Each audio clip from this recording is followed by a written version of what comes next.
मन के हारे हार है और मन के जीते जीत। तो हम जो भी काम करें उसके लिए हमारा मन यानी चंद्रमा उसको स्ट्रांग होना बहुत ज़रूरी है। यदि चंद्रमा सशक्त होता है तो वो व्यक्ति किसी भी कार्य में कभी भी किसी भी परिस्थिति में काम अच्छे से करने की क्षमता रखता है। तो यदि चंद्रमा जैसे उत्तर कलामृत में आता है कि आदि योग अर्थात एक बहुत ही सिंपल योग है लेकिन चंद्रमा के लिए बहुत इफेक्टिव है।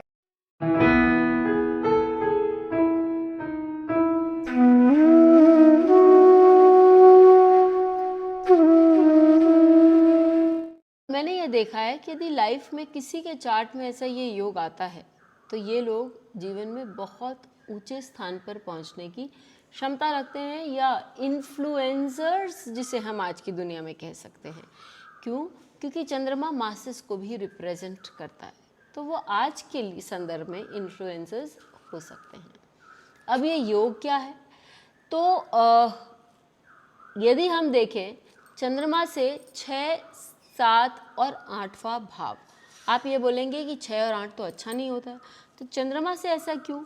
क्योंकि 6ठे भाव और 8वें भाव वो एक ट्रायंगल बना रहा है और यदि यहाँ पर 6, 7, 8 भाव में चंद्रमा से शुभ ग्रह बैठे हुए हैं, वहाँ पर ये इम्पॉर्टेंट है जानना कि वहाँ अशुभ ग्रह या हम कहें क्रूर ग्रह नहीं होने चाहिए। शनि, मंगल, सूर्य, राहु, केतु ये नहीं होने चाहिए। वहाँ से केवल आपके शुभ ग्रह हो सकते हैं। चंद्रमा से शुभ ग्रह कौन से होंगे? गुरु, बुध और शुक्र। तो यदि ये 3 वहाँ विद्यमान हैं तो व्यक्ति को एक राजा बना सकता है, क्योंकि व्यक्ति पे, और वो एक बहुत नामी राजा बना सकता है। क्यों? क्योंकि व्यक्ति के मस्तिष्क में क्या प्रभाव पड़ रहा है, बहुत अच्छा ये 3 देख रहे हैं, वो उसको उसके मन को सपोर्ट कर रहे हैं। इस व्यक्ति के पास यदि कोई सपोर्ट नहीं भी है तो उसके खुद के विचार उसके लिए बहुत इंपॉर्टेंट है और बहुत सपोर्टिव हैं और उसको कहीं ना कहीं, चाहे उसका शत्रु ही या उसका कोई मामा की फैमिली का या कोई ऐसे लोग हैं जो उसको सपोर्ट कर देंगे या उसको अच्छे से धक्का मार के मतलब इन द राइट सेंस खड़ा कर देंगे कि भाई तुम करने के लिए योग्य हो। 7th हाउस में हुआ तो स्पाउस से भी मिल सकता है, 8th हाउस में हुआ तो अनएक्सपेक्टेडली कोई आके आपको मदद कर सकता है।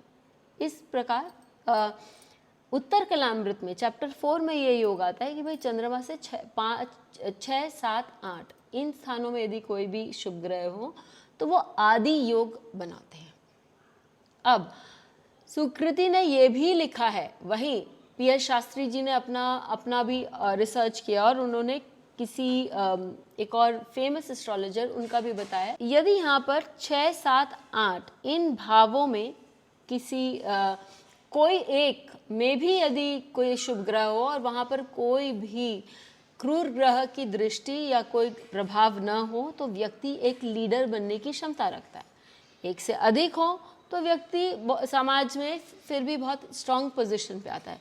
और यदि तीनों भावों में शुभ ग्रह ही हो यानी 6, 7, 8 में, तो ऐसी स्थिति में वो व्यक्ति जो है वो बहुत नाम कमा सकता है और एक तरह से राज्य कर सकता है। 2 चार्ट ले लेते हैं। एक हम हमारी आनंदमयी माँ का चार्ट लेते हैं। मुझे ये चार्ट हमेशा पसंद है क्योंकि एक लेडी होने के बाद भी उन्होंने, और वो बहुत सुंदर थी और उन्होंने एक तरह का जो अपना भक्ति मूवमेंट शुरू किया था, लोगों को जागरूक किया था देवी देवताओं के प्रति, उनके इष्ट देवता के प्रति, वो एक सराहनीय बात है। तो आप देखेंगे कि उनका जो चंद्रमा है वो धनु राशि में है और गुरु जो धनु राशि के स्वामी हैं वहाँ से चंद्रमा से अष्टम में विद्यमान है और वो उच्च के वो रखे हैं, और चंद्रमा से 6ठे में शुक्र विद्यमान है और वो भी आप देखेंगे 4th Lord in the 3rd house.